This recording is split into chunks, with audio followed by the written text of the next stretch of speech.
Happy Monday. It's December 16th and time for your Monday market update. Let's take a quick look at our Montgomery County numbers for the last 7 days. We had 83 new listings hit the market, 89 under contract, 85 closed sales, 18 price changes, 5 expireds, and 41 on the private network. Now, every week I bring you these numbers, and without any context, they don't really mean a whole lot. So what I'd like to do today is talk a little bit about what the numbers look like in our heavy months of like June, July, May, June, July, our busiest months as compared to today. So in June of this year, now keep in mind, 2024 was one of the slowest years we've had in real estate, meaning just not very many people moving or buying and selling at all. So we'll end out this year at about 3.8 million homes sold nationwide. To give you some reference, last year we sold 4.1 million homes nationwide, and we thought it couldn't get any worse than that it wouldn't be any slower. For those of us in the real estate industry, that's tough because that means that there's not enough transactions to go around to keep all of us in business. So that was rough. This year was rough. But in 2022, we were coming off of some of the best years we've ever had. In 2022, we sold 5.3 million homes nationwide, which is great. And in 2021, we sold about 6.1, which was like the best year. And everybody thought it was easy to be a realtor, and everybody went out and got their real estate license in 2021. So we've got a lot of realtors, but not a lot of transactions to go around. Now, that does not matter to you, the consumer. What matters is how do these numbers compare? So given that we've had lower transaction numbers in 2024, well, okay, so what is 83 new homes? What does that even mean? Well, in June of this year, we had 145. So second week of June, June 16th, 2024, we had 145 new listings. We had 156 go under contract. We had 120 closed. We had 46 price changes, 46 on the private network, and only 1 expired. So if you can look at these, comparing them, 83 new this week versus 145, yes, that's a big discrepancy, but it's also June versus December. So that's kind of like the peak, and then let's talk about like 2022. Well, what was this week in 2022 like? This week in 2022, we actually had less new homes listed. So we're actually seeing a little bit of a spur. We actually have 11% more homes under contract right now, this time this year, than we did this time last year. So we're actually seeing an upswing, even though mortgage rates went up last week.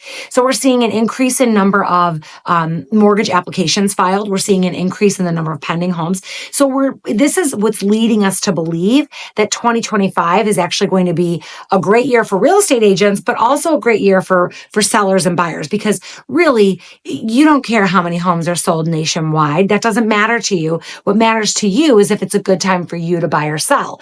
Now, if there's more people buying and selling, then it might be a good time. Now, it always is going to come down to if it's the right house for you, then it's the right time to buy. It's always the right time to buy the right piece of real estate. So, but to give you an idea of what's happening in our real estate world, it is slower right now than it is in June, but given what we've seen over the last couple of years, it's actually looking really pretty good.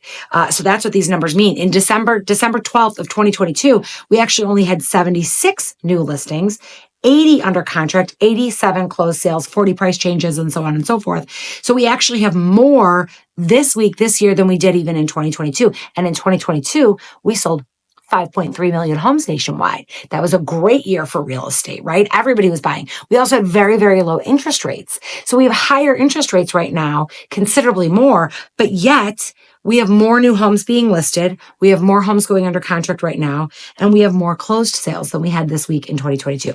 So what I think is happening and what some economists would predict is that number one, people are getting used to these higher interest rates, and they're understanding that they are never going to come down. We are never going to see 4% interest rates ever again, probably at least in our lifetime. We likely won't see any in the 5s for probably a couple years. Most economists are estimating that the lowest that interest rates will get in 2025 is 6.4%. They're in the high 6s right now. And the range, the rate that you would actually get as a buyer is always going to depend on your income, your debt to income ratio, your credit rating, all of these things, your down payment, all of those things are going to impact what you actually get as your interest rate. So when we say what the interest rate is, it's kind of like an ish kind of a thing. They're in the high 6s right now. And that's up from last week. So we can see that the trend is actually that we're having more homes go on the market. We're having more homes go under contract. All of those things are good for you as a buyer and a seller. Now, why would anyone put their home on the market in the winter? It's pretty cozy in here. I gotta say, if I turn on my fireplace, it feels pretty cozy. And my house shows pretty well in the wintertime when we've got all the Christmas decorations out. Now, that being said, it's also a lesser time, less homes are on the market. So right now, I've got 3 homes listed. One of them has been listed for a little bit and we're having trouble getting showings, but we actually got 3 showings this week.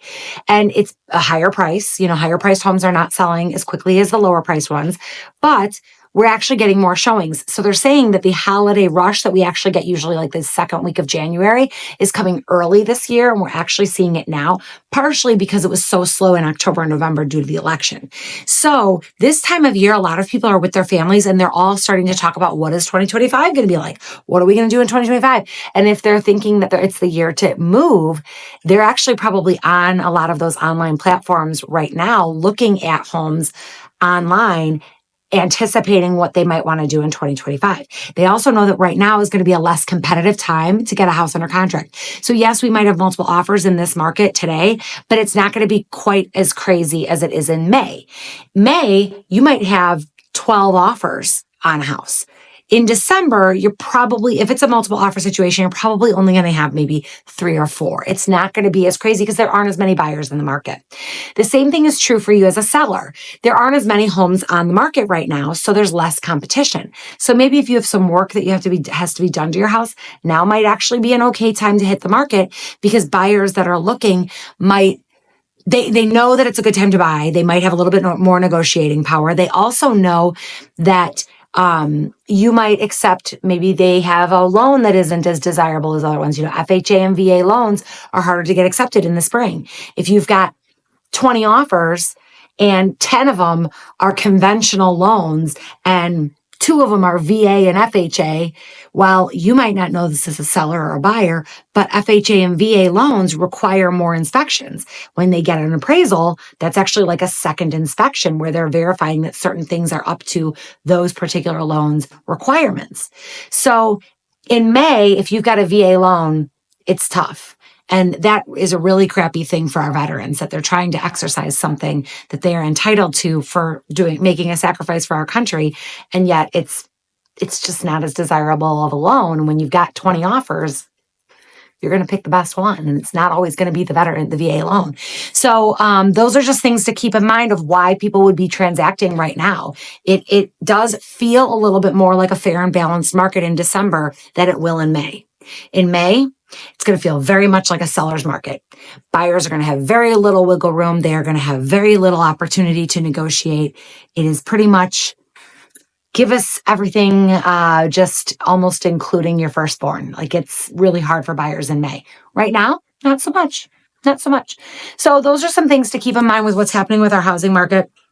We do have pending contracts up 11% this time this year over last year. So that is a good sign. Purchase application data is up about 4%. That's also a good sign. So we're hoping 2025 is going to be a great year, but either way, it's always the right time to buy the right piece of real estate. So keep that in mind. I'm Miranda Alt. Thanks for watching. Have a great day.